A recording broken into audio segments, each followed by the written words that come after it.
रात के लगभग 1 बज रहे थे। ओडिशा के कटक शहर में स्थित बाराबती स्टेडियम के बाहर उस रात असामान्य सन्नाटा था। बारिश अभी कुछ देर पहले ही रुकी थी और पूरे मैदान में पानी जमा था। स्टेडियम की बड़ी फ्लड लाइट्स बंद थीं, लेकिन एक कोने की पुरानी लाइट अब भी टिमटिमा रही थी, जैसे किसी चीज को देखने के लिए जिंदा रखी गई हो।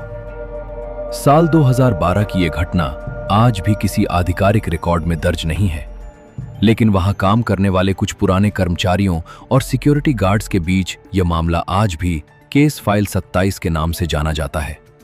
और जो कुछ उस केस में हुआ वो किसी हॉरर फिल्म की कहानी नहीं, बल्कि एक ऐसी सच्चाई थी जिसे जानने के बाद कई लोग रात की ड्यूटी छोड़कर चले गए। ये घटना एक स्टेट लेवल क्रिकेट कैंप के दौरान हुई थी, जहां 18 खिलाड़ी, एक हेड कोच और कुछ सपोर्ट स्टाफ लगभग 10 दिन के ट्रेनिंग प्रोग्राम के लिए स्टेडियम में रुके थे। शुरुआत के 2 दिन बिल्कुल सामान्य थे। खिलाड़ी प्रैक्टिस करते, रात में टीम मीटिंग होती और फिर सब अपने कमरों में चले जाते। लेकिन तीसरे दिन से कुछ अजीब घटनाएं शुरू हुईं। सबसे पहले नेट प्रैक्टिस के दौरान एक गेंद बिना किसी के छुए खुद ब खुद रोल करने लगी। खिलाड़ियों ने सोचा हवा होगी, लेकिन वहां हवा बिल्कुल नहीं चल रही थी। फिर एक खिलाड़ी का किट बैग अचानक दूसरी जगह मिला।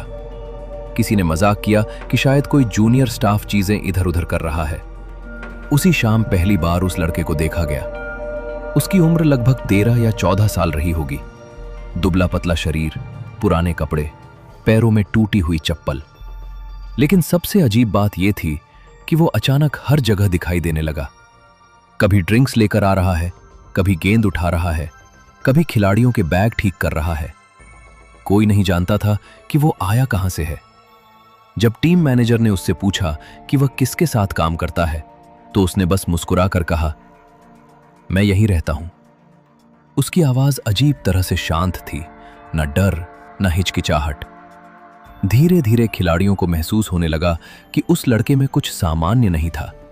वो कभी दौड़ता नहीं था, फिर भी हर जगह सबसे पहले पहुंच जाता था। एक खिलाड़ी ने हंसते हुए पूछा, अरे तू हर जगह कैसे पहुंच जाता है? लड़का कुछ सेकंड उसे देखता रहा, फिर बहुत धीरे बोला, मैं कहीं जाता नहीं हूं, मैं हमेशा यहीं हूं। उस समय सब हंस पड़े, लेकिन बाद में यही लाइन कैंप में मौजूद हर इंसान के लिए सबसे डरावनी चीज बन गई। चौथे दिन टीम के कप्तान की हालत अचानक खराब हो जाती है। उसे तेज बुखार हो जाता है। उसका शरीर बर्फ की तरह ठंडा था, लेकिन माथा जल रहा था। मेडिकल टीम कई घंटे चेकअप करती रही, लेकिन कोई बीमारी नहीं मिली। उस रात कप्तान बार बार नींद में किसी से बात कर रहा था। पहले सबको लगा वो बुखार में कुछ बड़बड़ा रहा है, लेकिन जब एक खिलाड़ी ने उसका ऑडियो रिकॉर्ड किया तो सबके होश उड़ गए। रिकॉर्डिंग में कप्तान की आवाज के साथ एक दूसरी भारी आवाज भी सुनाई दे रही थी, जैसे 2 लोग एक साथ बोल रहे हों। उस रिकॉर्डिंग में सिर्फ एक लाइन साफ सुनाई देती थी, उसे यहां रहने दो। उसके बाद पूरे कैंप का माहौल बदल गया। अब खिलाड़ियों को रात में मैदान से गेंद टकराने की आवाजें आने लगी, जबकि मैदान खाली होता था। कई बार सीसीटीवी कैमरों में किसी छोटे बच्चे जैसी आकृति दिखाई देती, लेकिन जैसे ही कैमरा जूम किया जाता, फ्रेम डिस्टर्ब हो जाता। 5वें दिन कोच ने गुस्से में उस लड़के को डांटना शुरू कर दिया। उसे लगा कि वही खिलाड़ियों के बीच डर फैला रहा है, लेकिन इस बार लड़के ने पहली बार उसकी आंखों में देखकर जवाब दिया, आपने मुझे पहले भी मारा था। आसपास खड़े खिलाड़ी अचानक चुप हो गए, क्योंकि इस बार उसकी आवाज किसी बच्चे जैसी नहीं थी। वो आवाज भारी, धीमी और असामान्य रूप से डरावनी थी। कोच कुछ सेकंड के लिए घबरा गया, लेकिन फिर गुस्से में उसने पास पड़ा क्रिकेट बैट उठाया और लड़के के सिर पर मार दिया। लड़का जमीन पर गिर पड़ा। पूरा मैदान शांत हो गया। कुछ सेकंड तक कोई हिला तक नहीं। कोच कांपते हुए उसकी नब्ज चेक करता है और उसे लगता है कि लड़का मर चुका है। लेकिन जैसे ही बाकी लोग वहां पहुंचते हैं, वहां कोई शरीर नहीं था, कुछ भी नहीं, न खून, न निशान, न पैरों के निशान। सिर्फ बैट पर ताजा खून लगा हुआ था। उस रात पहली बार कई खिलाड़ियों ने कैंप छोड़ने की बात कही, लेकिन प्रशासन ने मामला दबा दिया। सबको सख्त निर्देश दिया गया कि बाहर किसी से कुछ नहीं कहना है। रात लगभग 3 बजे कप्तान अचानक अपने बिस्तर पर बैठ गया। उसकी आंखें पूरी तरह खुली नहीं थीं, लेकिन वो सीधे कमरे के अंधेरे कोने को देख रहा था। फिर उसने बहुत धीमी आवाज में कहा, वो वापस आ गया है। उसके बाद कमरे की सारी लाइट्स अपने आप बंद हो गईं और अगले कुछ सेकंड तक कमरे में सिर्फ गेंद के उछलने की आवाज आती रही। टक टक टक। सुबह जब खिलाड़ियों ने मैदान देखा तो पिच के बीचों बीच गीली मिट्टी पर छोटे छोटे पैरों के निशान बने हुए थे, जैसे कोई बच्चा पूरी रात वहां चलता रहा हो। लेकिन सबसे डरावनी बात अभी बाकी थी। स्टेडियम प्रशासन ने पुराने रिकॉर्ड निकलवाए और तभी उन्हें 1997 की एक बंद फाइल मिली। उस फाइल में लिखा था कि एक स्थानीय लड़का जो अनौपचारिक रूप से बॉल बॉय का काम करता था, स्टेडियम परिसर में मृत पाया गया था। आधिकारिक रिपोर्ट में इसे दुर्घटना कहा गया, लेकिन अनऑफिशियल नोट्स में कुछ और लिखा था। उसमें लिखा था कि एक कोच ने गुस्से में उस लड़के को बुरी तरह पीटा था, क्योंकि उसे लगा था कि लड़का खिलाड़ियों का खाना चुरा रहा है। बाद में पता चला कि वो खाना आसपास के गरीब लोगों में बांटा जा रहा था। और सबसे चौंकाने वाली बात, 2012 वाले कैंप का वही कोच 1997 वाली घटना में भी मौजूद था। यह जानकारी बाहर नहीं आने दी गई, फाइल बंद कर दी गई। लेकिन शायद मामला बंद नहीं हुआ था। 7वें दिन एक जूनियर खिलाड़ी ने रात में मोबाइल कैमरा ऑन करके मैदान रिकॉर्ड करना शुरू किया। कुछ मिनट तक कुछ नहीं दिखा। फिर अचानक फ्रेम के एक कोने में वही लड़का दिखाई दिया, लेकिन इस बार उसका चेहरा सामान्य नहीं था। उसकी त्वचा जली हुई लग रही थी, आंखों के आसपास गहरे काले निशान थे और उसके हाथ में एक पुरानी लाल क्रिकेट गेंद थी जिस पर गीले खून जैसे धब्बे थे। वीडियो अचानक ग्लिच होने लगता है और आखिरी फ्रेम में वो लड़का कैमरे के बिल्कुल सामने दिखाई देता है। फिर रिकॉर्डिंग बंद। अगली सुबह वही खिलाड़ी मैदान के बीचों बीच मृत पाया गया। उसकी आंखें पूरी तरह खुली थीं। चेहरे पर ऐसा डर था जैसे उसने मरने से पहले कुछ ऐसा देख लिया हो जिसे इंसान देखना नहीं चाहिए। पोस्टमार्टम रिपोर्ट में कारण कार्डियक फेलियर लिखा गया, लेकिन कई स्टाफ का कहना था कि उसकी उंगलियां ऐसे मुड़ी हुई थीं जैसे वो आखिरी समय में किसी चीज को हटाने की कोशिश कर रहा हो।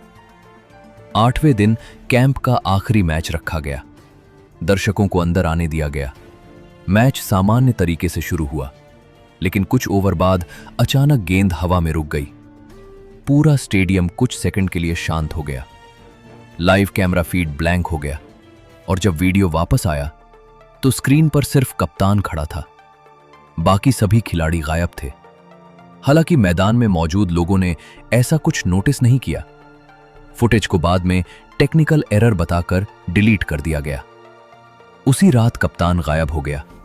उसकी कोई लोकेशन कभी ट्रेस नहीं हुई। अगली सुबह एक सिक्योरिटी गार्ड ने बताया कि उसने मैदान में एक नए लड़के को गेंदें उठाते देखा। जब उसने पूछा, तू कौन है, तो वो लड़का धीरे धीरे मुस्कुराया और बोला, मैं बॉल बॉय हूं। गार्ड ने जब उसका चेहरा गौर से देखा तो वो वही गायब हुआ कप्तान था। उस रात के बाद से स्टेडियम में रात की ड्यूटी करने वाले कई गार्ड्स ने शिकायत की कि उन्हें खाली मैदान में कदमों की आवाजें सुनाई देती हैं। कई बार बिना किसी के मौजूद होने के बावजूद गेंद उनके पैरों के पास आकर रुक जाती है। कुछ लोगों का कहना है कि देर रात अगर कोई अकेला मैदान के बीच जाकर खड़ा हो तो फ्लडलाइट्स अपने आप ऑन हो जाती हैं और फिर अंधेरे में एक धीमी आवाज सुनाई देती है, बॉल फेंको। और शायद यही वजह है कि आज भी बाराबती स्टेडियम में रात की ड्यूटी करने वाले कुछ गार्ड अकेले मैदान की तरफ नहीं जाते, क्योंकि उनका कहना है कि देर रात जब पूरा स्टेडियम खाली होता है तब भी मैदान में किसी के दौड़ने की आवाज आती है।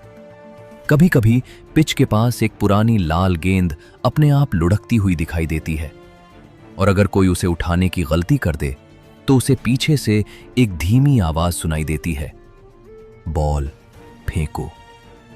कहा जाता है कि उस रात के बाद स्टेडियम के कई सीसीटीवी कैमरे बिना वजह खराब होने लगे।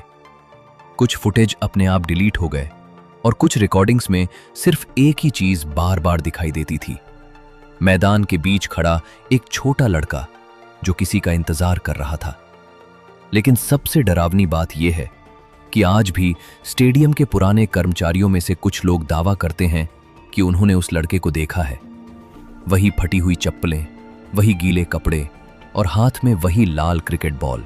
कुछ लोग कहते हैं कि वो सिर्फ उन्हीं लोगों को दिखाई देता है जिन्होंने किसी बेगुनाह के साथ गलत किया हो, और शायद वो अब भी किसी अगले खिलाड़ी, अगले कोच या अगले शिकार का इंतजार कर रहा है।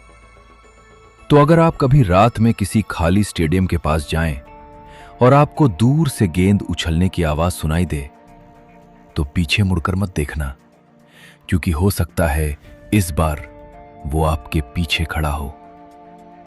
अगर आपको ये कहानी पसंद आई हो तो वीडियो को लाइक करें, चैनल को सब्सक्राइब करें और कमेंट्स में जरूर बताइए, क्या आप रात में उस मैदान में अकेले जाने की हिम्मत करेंगे? और याद रखिए, कुछ मैदान सिर्फ मैच नहीं, राज भी छुपाते हैं।